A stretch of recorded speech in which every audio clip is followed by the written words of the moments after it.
موجودہ زمانہ جس آزاد روی کی دعوت دے رہا ہے لوگ، مطلق آزادی، کسی قسم کی پابندی نہیں ہونی چاہیے، اور پھر وہ کہتا ہے کہ نہیں ہم ایک نظام بھی دیں گے، یہ بالکل دو متضاد چیزیں۔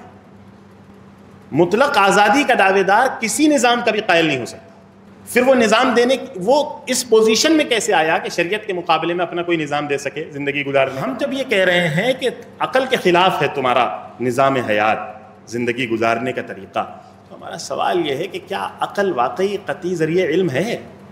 تو بات اس پر کرو نا، اصولی نوعیت کی بات تب شروع ہوگی۔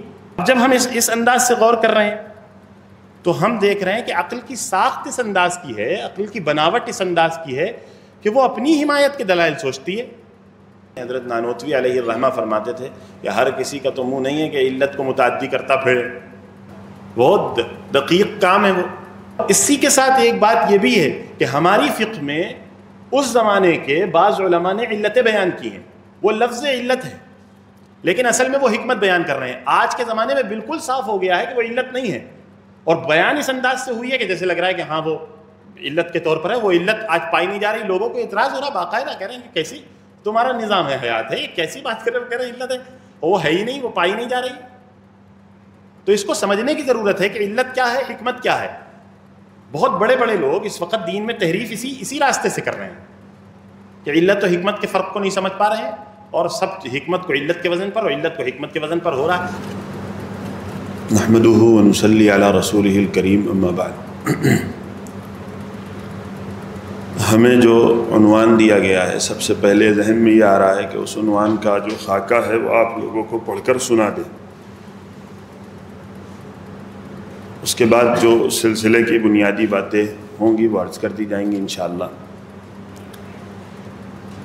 نظام حیات اور شریعت اسلامی ایک بنیادی پہلو، یہ ہمارا عنوان ہے۔ اس میں سب سے پہلے اس سوال کا جواب جاننے کی ضرورت ہے کہ نظام حیات کیا ہے اور اس کی ضرورت کیا ہے۔ نظام حیات زندگی گزارنے کا ایک متعین طریقہ ہے، اور اس کی ضرورت یہ ہے کہ اس کے بغیر آسانی، اجتماعیت اور ترقی ممکن نہیں ہے۔ مثلاً دو لوگوں کو اپنا ایک کام ایک ہی نوعیت کا کسی صاحب سے کروانا ہے، تو اگر کوئی نظام موجود ہے کام کروانے کا، جیسے اپوائنٹمنٹ وغیرہ، تو آسانی بھی ہوگی، کسی بھی قسم کا نزاع نہیں ہوگا، ترقی کے امکانات بھی بڑھ جائیں گے۔ اس مثال کو سامنے رکھ کر ایک اصولی بات سمجھنے کی ضرورت ہے۔ موجودہ زمانے میں کسی بھی بحث فلسفے کا تجزیہ کرنے میں اگر آپ نے اس فلسفے کو آسان کرنے کا مطالبہ مد مقابل پر رکھ دیا تو اس کا ایک بڑا فائدہ یہ ملے گا کہ وہ آپ پر اصطلاحات اور زبان کا رعب نہیں جما پائے گا، اور آسان کرنے میں باطل کا بطلان خود بخود واضح ہو جائے گا، سوالات آپ کے ذہن میں آنے لگیں گے۔ پھر اسی کے ساتھ کہ کسی بھی نظام پر صحیح یا غلط کا حکم لگانے سے پہلے یہ جاننا ضروری ہے صحیح یا غلط کا پیمانہ کیا ہے۔ ہو سکتا ہو جن بنیادوں کو سامنے رکھ کر اعتراض پیدا ہو رہا ہو، ان بنیادوں کے صحیح یا غلط ہونے میں اتفاق نہ ہو، تو پہلی بحث اس جزوی مسئلے کے بجائے اس بنیاد پر ہونی چاہیے۔ مثلاً دوسرے نظام حیات کے مقابلے میں ہمارے نظام کی بنیاد عقل پر نہیں ہے، وحی الہی پر ہے، تو اب بات کا رخ یہ ہونا چاہیے کہ کیا عقل قطعی ذریعہ علم ہے یا نہیں۔ عقل کے قطعی ذریعہ علم نہ ہونے کے جو دلائل ہیں ان میں کی ایک دلیل یہ ہے کہ اپنی حمایت کی دلیل سوچنے کی عادی ہوتی ہے عقل، وہ جانبدار ہوتی ہے۔ اسی طرح سے دوسری بات، عقل کے سلسلے میں اس کی ساخت ایسی ہوئی ہے کہ پہلی سنی ہوئی بات کا اثر بعد کی سنی ہوئی بات پر خود بخود طے کر لیتی ہے۔ تیسری بات، معلومات کو فلٹر کر کے لیتی ہے اور یاد ماضی سے کنیکٹ کرتی ہے اور اپنے پرانے تجربات سے جوڑ کے چیزوں کو سمجھتی ہے۔ یہ عقل کی ساخت ہے، اور موجودہ زمانے میں اس پہ بڑا کام ہوا ہے۔ نفسیات کے ماہرین نے جو عقل پر کام کیا ہے، اور اس کی اپنی اصطلاحات ہیں، ہم اصطلاحات نہیں بیان کر رہے ہیں، عقل کے کام کرنے کا انداز، ان تینوں باتوں سے یہ تو سمجھ میں آتا ہے کہ یہ جانبدار ہے۔ اسی کے ساتھ آسانی سے سمجھ میں آ جانے والی چیز کو ہی صحیح سمجھ لیتی ہے، کیونکہ اس کو ایک الجھن ہوتی ہے کہ کہیں کسی بات کو زیادہ غور کرنے میں ایک اندر سے جسے کہتے ہیں ہچکچاہٹ سی پیدا ہوتی ہے، تو جو چیز زیادہ آسانی سے سمجھ میں آ جاتی ہے اسی کو قبول کر لیتی ہے۔ یہ بھی اس کے جانبدار ہونے کی دلیل ہے۔ اور مصنوعی حقیقت کو صحیح مان کر چلتی ہے۔ جب یہ بات سمجھ میں آ گئی تو یہ تو ثابت ہو گیا کہ عقل قتلی نہیں ہے، تو محض اس کی بنیاد پر ہونے والا اعتراض یا بننے والا نظام صحیح نہیں ہوگا۔ جب تک بات کا رخ اس طرح متعین نہیں ہوگا، وہ سامنے والا مد مقابل اپنی غلط بنیادوں پر نظام حیات پر اعتراض کرے گا، اور ہم جانے انجانے میں اس کی غلط بنیاد کو تسلیم کر کے جواب دیں گے۔ حکیم الامت حضرت مولانا اشرف علی صاحب تھانوی علیہ الرحمہ کی زبان میں کہا جائے تو یوں، اصول تک تو عقل کام دیتی ہے، فروع میں یہ تنہا بیکار ہے۔ یہ جو ہر حکم کے مادی منافع اور اس کی علت بیان کرنے کا رجحان مسلم معاشروں میں بڑھ رہا ہے، یہ بھی اسی مرعوب نفسیات کا نتیجہ ہے جو عقل کے سلسلے میں پہلے پیدا کر دی گئی ہے، پھر ہمیں انہی کے پیمانے پر اتر کر بات منوائی جا رہی ہے، اور ہم انہی کے پیمانے پر اتر کر بات کا جواب دے رہے ہیں۔ جب اس طرح ہم نے طے کر لیا کہ ہم اس طرح گفتگو کریں گے، تو نظام حیات پر، شریعت کے نظام حیات پر ہونے والے بہت سارے اعتراضات کے جوابات خود بخود ہو جائیں گے۔ یہ آج کی ہمارے یعنی جو محاضرہ ہوگا اس کا یہ خلاصہ ہے۔ اب ہم اس کو ایک ایک چیز کو سمجھنے کی کوشش کرتے ہیں انشاءاللہ۔ جو سب سے پہلی بات ہے کہ نظام حیات کوئی متعین طریقہ ہوگا۔ اس پر سب سے بنیادی اعتراض موجودہ زمانے میں جو فیس ہوتا ہے وہ یہ کہ شریعت پابندی بہت لگاتی ہے، بہت زیادہ حرج ہے اس میں، یہ کرو یہ نہ کرو، قید کر کے رکھ دیا ہے ہمیں۔ حضرت حکیم الامت علیہ الرحمہ اس کا جواب دو انداز سے دیتے تھے، بڑا پیارا۔ ایک تو حضرت فرماتے تھے، ایک تو قانون پر چلنے کی سختی ہوتی ہے، وہ تو کسی بھی قانون میں ہوگی۔ دنیا کا کوئی بھی کام کرو گے اگر قانون کے تحت کرو گے تو کچھ نہ کچھ دشواری تو پیش آئے گی۔ اگر تم یہ کہتے ہو کہ یہ سختی اسلام میں ہے تو دنیا کے دوسرے قانونوں میں بھی ہے۔ مثلا تم جس وقت عدالت جاتے ہو تو اس کا کوئی ٹائم متعین ہے تمہارے جانے کا، اور ایک سسٹم ہے، اس کے تحت جاتے ہو۔ کبھی ایسا ہوتا ہوگا تمہارا دل نہیں کر رہا ہوگا، تو کیا کبھی اس بنیاد پر تم نے یہ فیصلہ کر لیا کہ آج سے عدالت کی نوکری ہم چھوڑ دیں گے؟ تو یہ بنیاد تو نہیں بنتی کسی چیز کو چھوڑنے کی۔ یہ جو تم دنیا کو بتاتے ہو کہ اسلام میں سختی بہت ہے، اسلام کے نظام حیات میں، اس لیے اس کو چھوڑ دینا چاہیے، تو اس طرح سے بہت ساری بنیادی ضرورت کی چیزیں چھوٹ جائیں گی۔ دوسری بات کہ قانون پر عمل کرنے میں سختی ہو، یعنی قانون خود بذات خود سخت ہو۔ اس کو حضرت فرماتے تھے جو اسلامی قانون میں تمہیں سختی نظر آ رہی ہے، اس کی وجہ یہ ہے کہ باغیوں کی تعداد زیادہ ہے، اطاعت کرنے والوں کی تعداد کم ہے۔ سب ایک جیسے قانون کو فالو کریں گے تو سختی نہیں ہوگی۔ چونکہ باغی زیادہ ہیں، اطاعت کرنے والے کم ہیں، اور تمہارا معاملہ انہی لوگوں سے ہو رہا ہے جو اطاعت اللہ کے حکم کی خلاف ورزی کر رہے ہیں، تو تمہیں رعایت کرنی پڑ رہی ہے، وہ خلاف ورزی کر رہے ہیں، تو اس سے سختی پیدا ہو رہی ہے۔ وہ قانون کی سختی نہیں ہے، وہ غلط لوگوں کے بڑھ جانے کی سختی ہے جو تمہیں قانون میں محسوس ہو رہی ہے۔ اور پھر شریعت کا امتیاز یہ ہے کہ وہ ان سختیوں کو بھی اپنے اندر سموتی ہے اور پھر اس کا حل پیش کرتی ہے۔ یعنی ہونا تو یہ چاہیے، اللہ تعالیٰ کی شریعت ہے، اللہ کہیں حاکم ہے، اسی طرح چلنا پڑے گا۔ کہتے ہیں نہیں، جتنی گنجائش انسانوں کے بگڑتے ہوئے معاملات میں شریعت دیتی ہے، دوسرا کوئی نظام حیات نہیں دیتا، کھڑا ہی نہیں ہے۔ ایک بڑے مفکر گزرے ہیں، وہ فرمایا کرتے تھے جب جب تہذیبوں کا تصادم ہوگا، نبوت محمدی اپنا لوہا منوا کے چھوڑے گی۔ اس کی وجہ یہ ہے کہ دوسرے جتنے نظام ہیں وہ لکیر کے فقیر ہیں، پر کہ سچی بات یہ ہے کہ بہت سارے معاملات میں تو رہنمائی نہیں ہے۔ وہ تو خاص چرچ کے اندر کی اور جہاں عبادتیں ہوتی ہیں وہاں کی رہنمائی موجود ہے، اس کے باہر کی رہنمائی تو موجود ہی نہیں۔ اور پھر اس میں کوئی واقعہ پیش آ جائے اور اس کی رہنمائی لینے آپ کسی ایسے صاحب کے پاس چلے جائیں جو مذہب کے ذمہ دار ہوں، کہتے ہیں آج ہم بزنس کرنے جا رہے تھے، فلاں کے پاس مال تو ہے نہیں، اس سے ہم لینا چاہ رہے ہیں وہ مال، یہ ٹھیک رہے گا؟ کیا ہم سے پوچھ رہے ہو بھیا؟ تو ہے ہی نہیں، ان کا نظام حیات اس قابل ہی نہیں کہ ان سوالات کا جواب دے سکے۔ تو ایک بات تو یہ۔ دوسری بات یہ ہے کہ موجودہ زمانہ جس آزاد روی کی دعوت دے رہا ہے لوگ، یعنی بالکل آزادی ہونی چاہیے، مطلق آزادی، کسی قسم کی پابندی نہیں ہونی چاہیے، اور پھر وہ کہتا ہے کہ نہیں ہم ایک نظام بھی دیں گے، یہ بالکل دو متضاد چیزیں۔ مطلق آزادی کا دعوے دار کسی نظام کا بھی قائل نہیں ہو سکتا، پھر وہ نظام دینے وہ اس پوزیشن میں کیسے آیا کہ شریعت کے مقابلے میں اپنا کوئی نظام دے سکے زندگی گزارنے کا؟ اس کو تو کہنا چاہیے اور ایسا کہنے والے موجود ہیں کہ ہر بندہ اپنی فطرت کے مطابق عمل کرے جو اس کی فطرت کہہ رہی ہے۔ جو نظام حیات پر بہت ساری بحثیں فلاسفرز کے درمیان ہوئی ہیں، ان میں کی ایک بحث یہ بھی ہے کہ کیا اس کا کوئی حصہ بالکل متعین ہے کہ بدلا جا سکتا ہے۔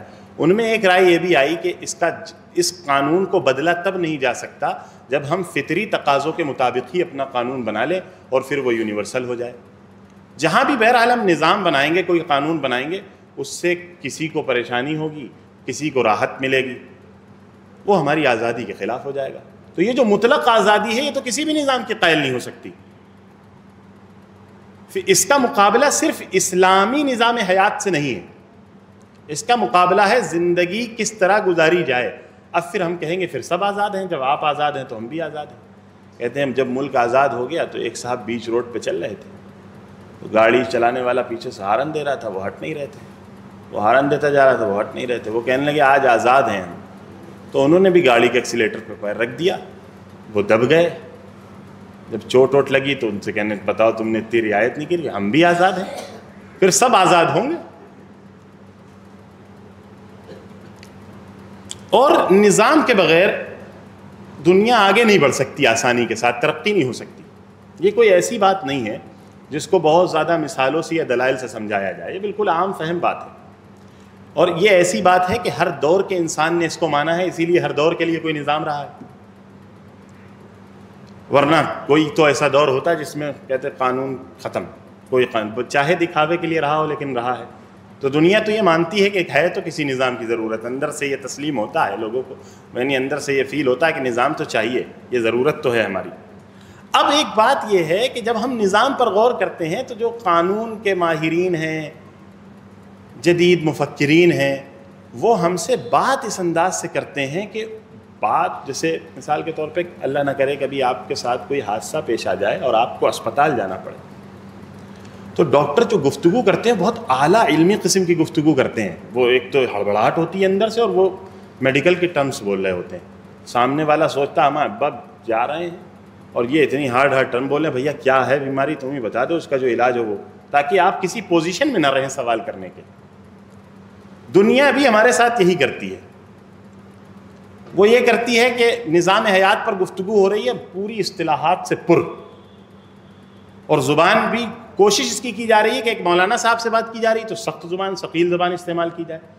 اب ہمارا کرنے کا کام یہ ہے کہ ہم اس سے کہہ دیں ہمیں نہیں سمجھ میں آ رہا تم کیا بتا رہے ہو، یہ فیمنزم کیا ہوتا ہے ہمیں نہیں پتہ، یہ تم ہمیں آسان لفظوں میں بتا دو کیا ہوتا ہے۔ اب کہیں گے فیمنزم تو کہتے ہیں عورت کی آزادی کو کہتے ہیں، کیا ہوتی ہے بھائی یہ عورت کی آزادی؟ مثلا آپ نے برقع پہنا دیا ہے، یہ آزادی کے خلاف ہے۔ تو اب جب اس نے آسان کرنا شروع کرا تو وہ جو سوال برقعے پہ ہو رہا تھا وہ کپڑے پہ ہونے لگا، تو اب کپڑا تو پھر بھی پہنے، برقع تو اتر گیا، کپڑا پہنے، اب یہ بھی آزادی کے خلاف ہے۔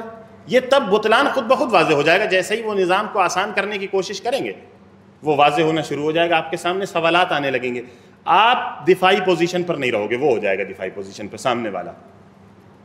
تو یہ جو بہت گہری دقیق بحثیں کی جا رہی ہیں، اس کی ایک وجہ یہ بھی ہے کہ کچھ خاص لوگوں میں رہے، اور جو سمجھا رہے ہیں بعض اوقات ان کو بھی نہیں سمجھ میں آتا، یہ تو تجربہ ہے، مشاہدہ ہے، آپ بھی کر کے دیکھ لیجئے. جو بڑی بڑی علمی بحثیں الہاد سمجھا رہے ہیں اور ایتھیزم سمجھا رہے ہیں، آپ ان سے کہیے ہے کہ آپ تو ہمیں سمجھائیے ایتھیزم کس چیز کا نام ہے. وہ تھوڑی دیر کے بعد آپ سے کہیں گے کہ صحیح تو ہم نے جو پڑھا تھا، جو 2-4 اصطلاحیں یاد کر لی تھی وہ بتائے دے رہے تھے. اب ایک بات یہ ہے کہ وہ کہتے ہیں شریعت اسلامی کا نظام صحیح نہیں، غلط ہے. جو نظام حیات شریعت نے دیا، یہاں سیاسی نظام کی بات نہیں ہو رہی، زندگی گزارنے کا نظام، یہ غلط ہے. تو ہم پوچھتے ہیں غلط کہتے کس بنیاد پر ہو؟ وہ پیرامیٹر کیا ہے جس بنیاد پر اس نظام حیات کو تم غلط کہہ رہے ہو؟ کہہ رہے ہیں ہم اس بنیاد پر اس نظام حیات کو غلط کہہ رہے ہیں کہ ہم کسی خدا کو نہیں مانتے اور شریعت جو ہے ہمیں خدا کو منوا رہی ہے.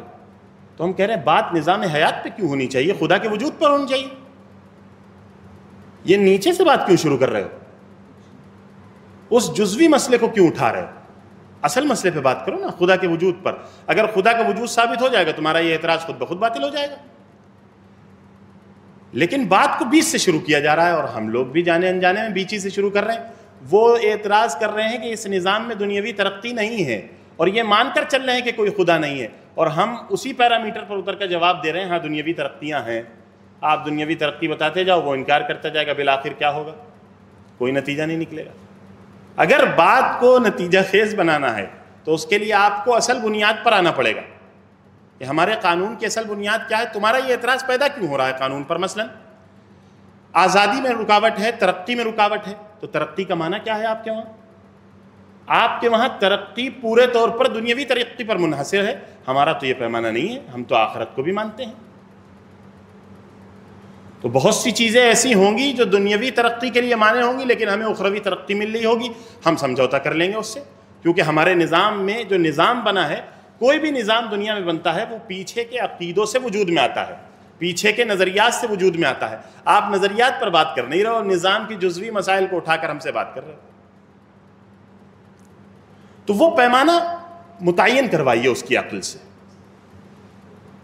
اور وہ اپنی عقل سے پیمانہ متعین کر رہا ہے. اب متعین کر دیا. حضرت حکیم الامت نور اللہ مرقدہ فرماتے تھے متعین ہو گیا پیمانہ. اب یہ بتاؤ یہ پیمانہ تمہاری عقل نے متعین کیا، میرے لیے اس کا ماننا کیا ضروری ہے؟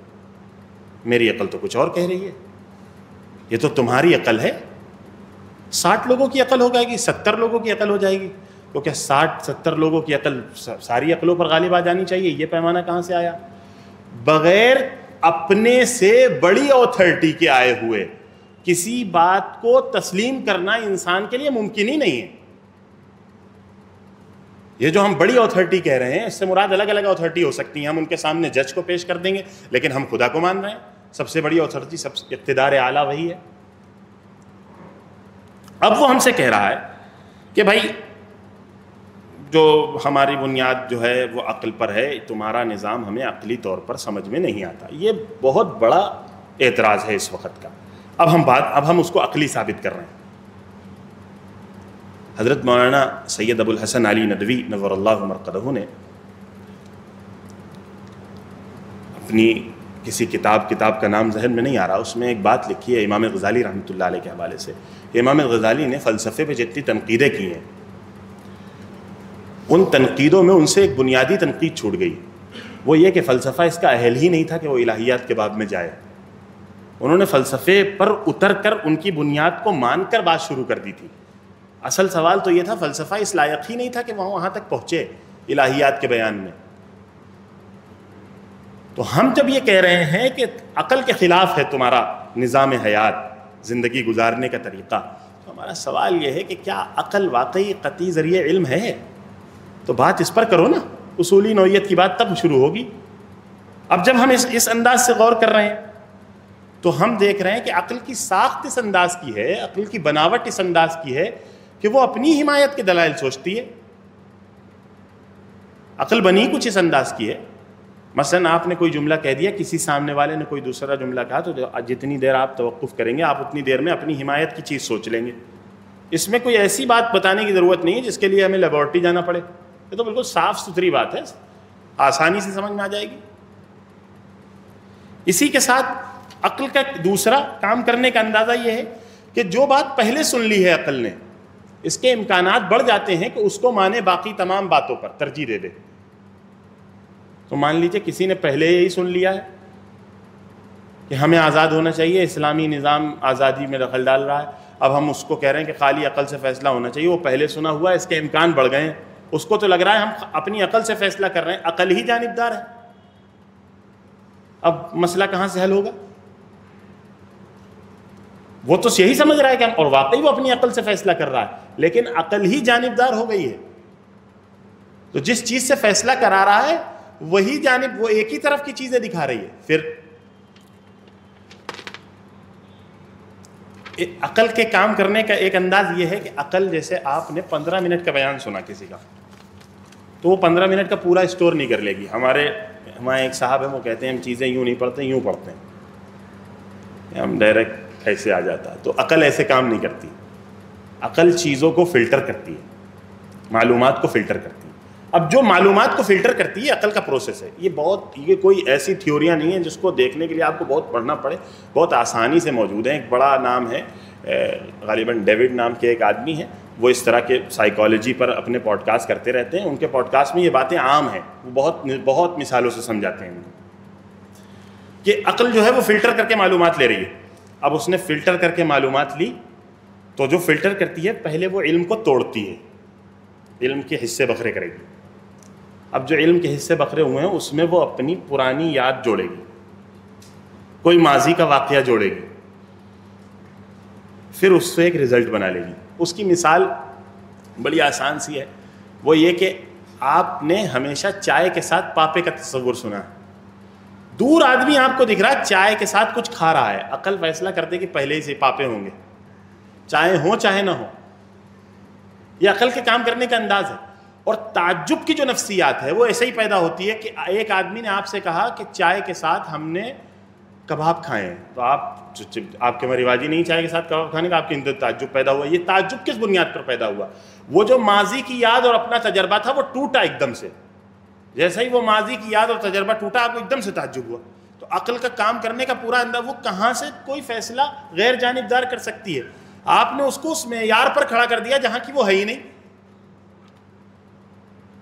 پھر اسی کے ساتھ کوئی بہت آسان چیز ہے، کوئی بہت مشکل چیز ہے.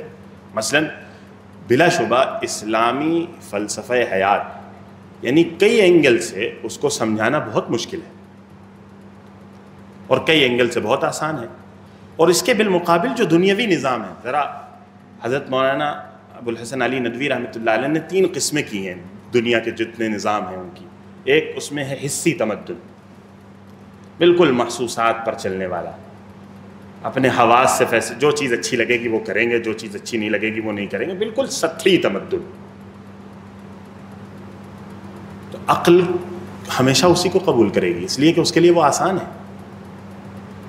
وہ کسی آسان کے مقابلے میں مشکل چیز کی طرف جھکتی ہی نہیں ہے، وہ ایسے کام ہی نہیں کرتی ہے کہ مشکل چیز کی طرف توجہ کرے، وہ آسان کو قبول کر رہی ہے. آپ کو لگ رہا ہے ارے ہم تو 100% عقلی ہیں، اور واقعی آپ 100% عقلی ہیں، لیکن عقل کو معیاری نہیں بننا چاہیے تھا جب وہ کام ایسے کرتی ہے. بالکل، یعنی جسے کہتے ہیں کہ کئی صدیاں اسی نظام کے ساتھ گزری. ٹھیک ہے، جو چل رہا ہے ویسے ہی کرو، جو اچھا لگ رہا ہے وہی ہے اصل قانون، کوئی دنیا میں قانون نہیں. پھر عقل ایک کام یہ کرتی ہے کہ بعض اوقات مصنوعی حقیقت ہوتی ہے، بالکل اس کو حقیقت مان لیتی ہے. اس زمانے میں اس کو ثابت کرنا تو کوئی مسئلہ نہیں رہا. جو دنیا جن چیلنجز کا آگے آنے والے زمانوں میں سامنا کرنے والی ہے، ان میں ایک میٹاورس بھی ہے. اس میں کیا ہوگا کہ ایک صاحب دوسری دنیا میں جئیں گے، ان کو اپنا پورا دے دیا جائے گا، وہ دوسری دنیا میں کام کریں گے. آخر کون سی چیز انہیں مجبور کر رہی ہے کہ وہ دوسری دنیا میں جی لیں؟ کیا ان کی عقل میں نہیں آ رہا ہے؟ عقل کی ساخت ایسی ہے کہ وہ مصنوعی حقیقت کو بھی بالکل اصل حقیقت مان لیتی ہے. تو اس سے آپ فیصلہ کرانے گئے تھے. تو سوال یہ ہے کہ عقل قطعی ذریعہ علم نہیں ہے، یہ تو ثابت ہو گیا. اب ہم فیصلہ کرائیں کہاں سے؟ نظام وجود میں لائیں کہاں سے؟ اب دیکھیے، مغرب نے ایک فلسفہ پیش کیا.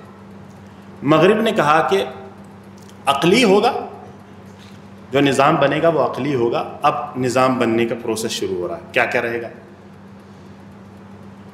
ہم لوگ ایک ایسا نظام بنائیں گے جس میں بادشاہوں کا ظلم نہ رہے. ٹھیک ہے, نہیں رہے گا بادشاہوں کا ظلم. عوام کو اختیار ہوگا نظام بنانے کا. دے دیا عوام کو اختیار. عوام بٹ گئے. 49% ووٹ ہوئے کہ زنا خراب چیز ہے. 51% ووٹ مل گیا ہے زنا اچھی چیز ہے نا. 51% ووٹ پہ فیصلہ ہو جانا چاہیے. اس ملک کے بڑے ذمہ داران, جن ملکوں کے یہ قوانین ہیں, آپ مطالعہ کریے, اس ملک کے بڑے ذمہ دار اس قانون سے متفق نہیں ہیں, لیکن نظام ایسا ہے کہ کوئی چارہ نہیں. اب آپ نے اس نظام کے تحت ایک اس بندے کو جس کو آپ اپنے سے بڑی اتھارٹی مانتے ہیں, ہم نہیں, آپ خود مانتے ہیں کہ یہاں یہ انٹیلیکچوئل کی کیٹیگری میں آتا ہے, یہ عام آدمی ہے, ان دونوں کو ایک جگہ کھڑا کر دیا اور آپ کہہ رہے ہو یہ عقلی نظام ہے. آپ اس کو عقلی نظام کہتے ہو. جو بھی عقلی نظام بنا لیں گے آپ اس کو آسان کریے, یہی نکل کر آپ کے سامنے آ جائے گا. اب دیکھیے دنیا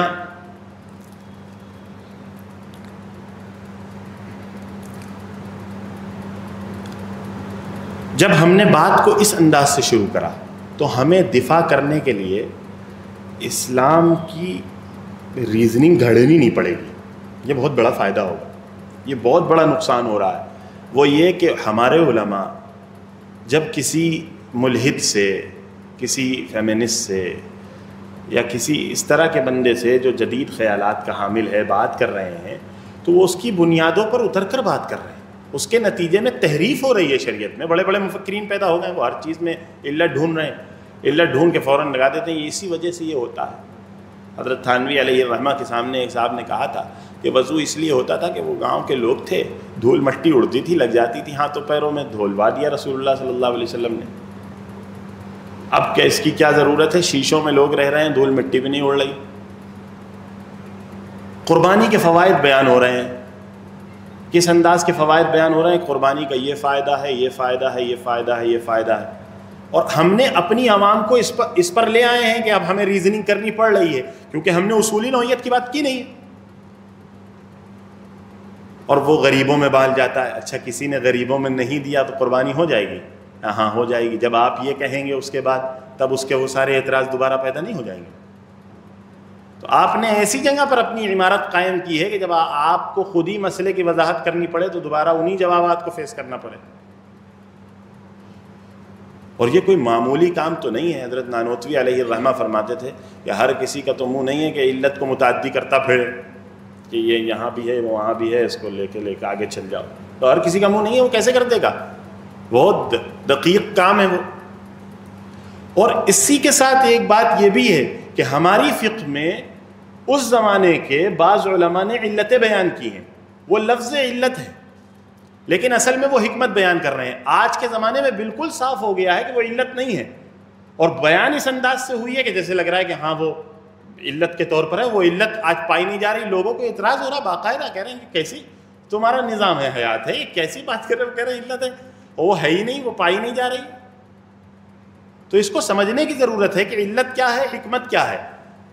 بہت بڑے بڑے لوگ اس وقت دین میں تحریف اسی راستے سے کر رہے ہیں کہ علت و حکمت کے فرق کو نہیں سمجھ پا رہے ہیں, اور سب حکمت کو علت کے وزن پر اور علت کو حکمت کے وزن پر ہو رہا ہے. اور اس کے نتیجے میں جو نقصان ہو رہا ہے, دیکھیے پہلے زمانے میں جو اعتراضات ہوتے تھے ان کی نوعیت, میرے پاس 2 منٹ رہ گئے. پہلے زمانے میں جو اعتراضات ہوتے تھے ان کی نوعیت یہ ہوتی تھی کہ وہ براہ راست کسی مسئلے پر ہوتے تھے, آدمی کو یہ چپ کرا دیا جاتا تھا. میں ہم لوگ کہاں اس کے لیے چپ چاپ نمازیں پڑھو.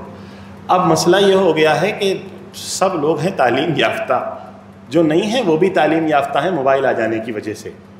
تو اب یہ کہہ کر چپ نہیں کرایا جا سکتا. مسئلہ ڈائریکٹ جو حملہ ہوگا وہ ایمان پر ہوگا. جب اس نوعیت کی گفتگو ہم کریں گے اور اس انداز کی گفتگو ہماری ہوگی تو ایک فائدہ تو یہ ہوگا کہ ہم اعتراضات کو بہت آسانی کے ساتھ اور اشکالات کے بہت آسانی کے ساتھ جواب دے دیں گے. زیادہ ہمیں سوچنا نہیں پڑے گا جوابات دینے میں.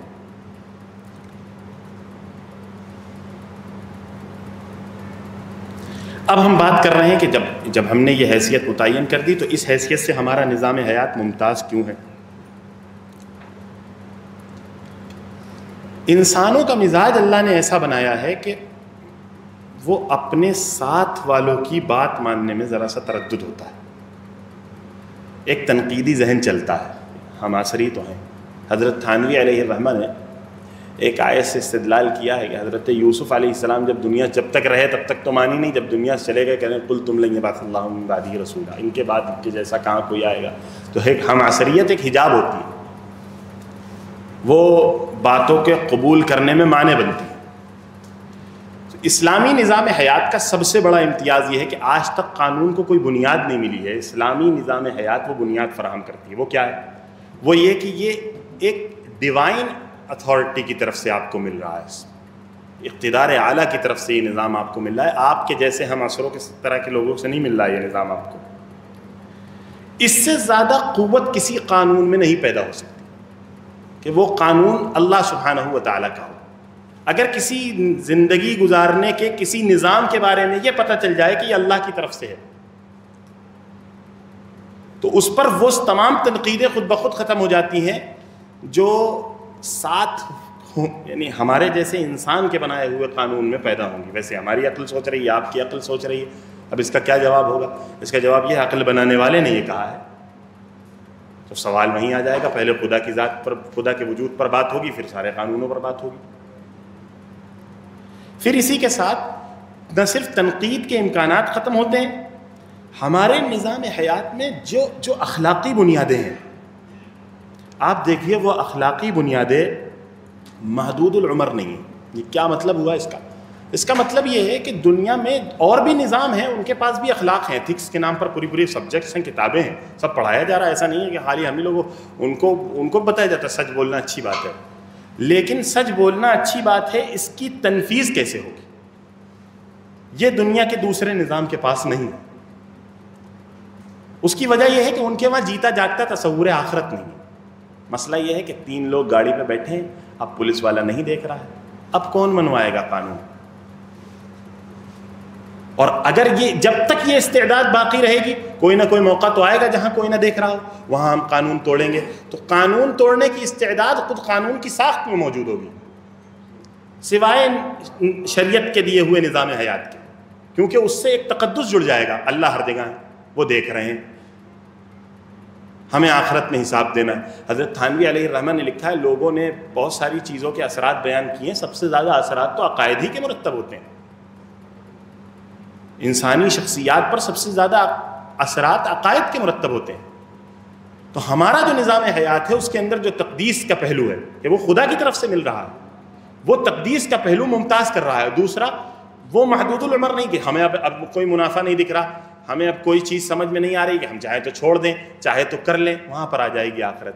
خود حضرت تھانوی رحمۃ اللہ علیہ یاد آ گئے، وہ فرماتے ہیں کہ ٹکٹ آتے تھے ہمارے پاس تو اس میں بعض دفعہ ٹکٹ بالکل صحیح ہوتا تھا، دوبارہ استعمال کیا جا سکتا ہے، لیکن پہلے ہم پھاڑتے ہیں تو کہیں ایسا نہ ہو کہ بھول جائیں، دوبارہ استعمال کر لیں اور ہماری آخرت میں پکڑ ہو جائے.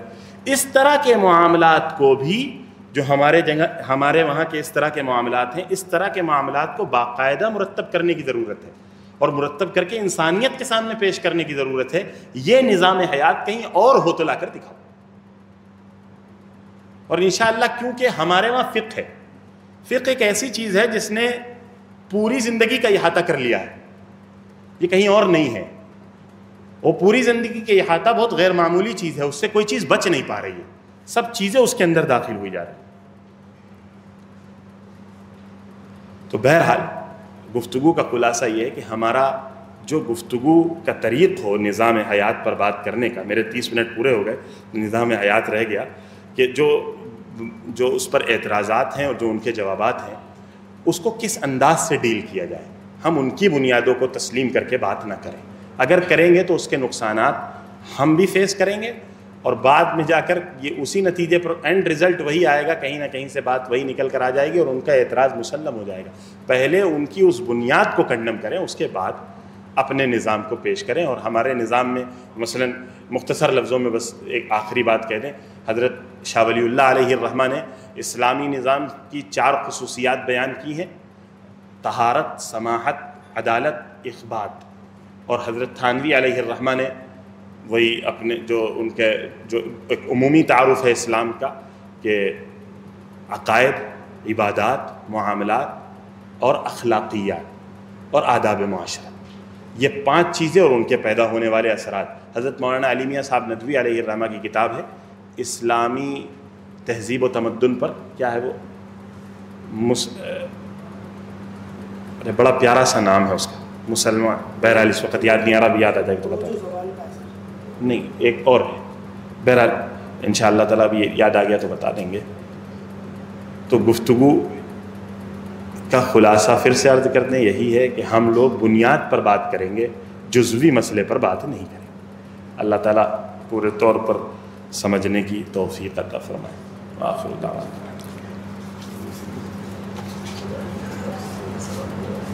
Thank you.